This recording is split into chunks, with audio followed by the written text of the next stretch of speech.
নিশা হাজোৱাৰক্ষীৰ drugs বিৰোধী সফল অভিযান হাজোৰ দামপুৰৰ মাজৰ চুপাত চলিলে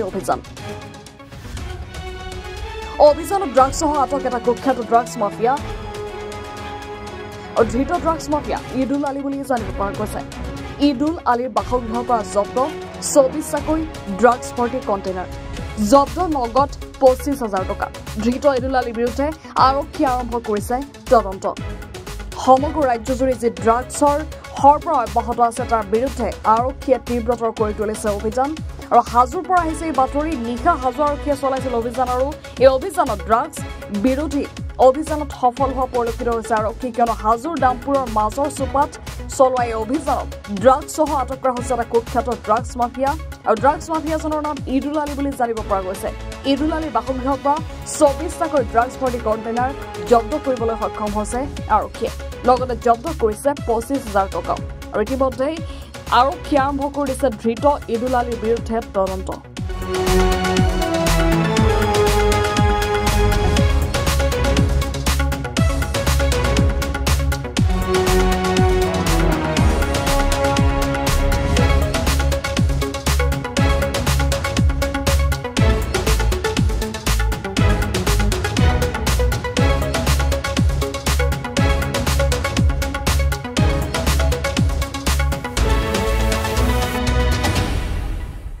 নমস্কাৰ, মই অজয় ফুকন আৰু এইখিনিতে সমূহ এনি ভাৰত চেনেলটোৰ যিসকল কৰ্মকৰ্তা আছে সকলোৰে মোৰ ফালৰ পৰা শুভেচ্ছা জ্ঞাপন কৰিছোঁ।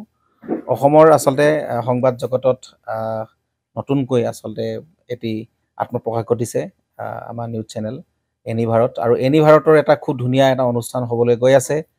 সকলোৱে জানে আমাৰ সকলোৰে মৰমৰ হাৰ্টথ্ৰব জুবিন গাৰ্গৰ গানে কি আনে, আচলতে জুবিনদাৰ সেই গীতৰ আধাৰত আমাৰ হিৰুদাই লিখা সেই গীতটি গানে কি আনে, এই গানে কি আনে নামৰ এটি তেওঁলোকে সাংগীতিক ৰিয়েলিটি শ্ব' কৰিবলৈ গৈ আছে।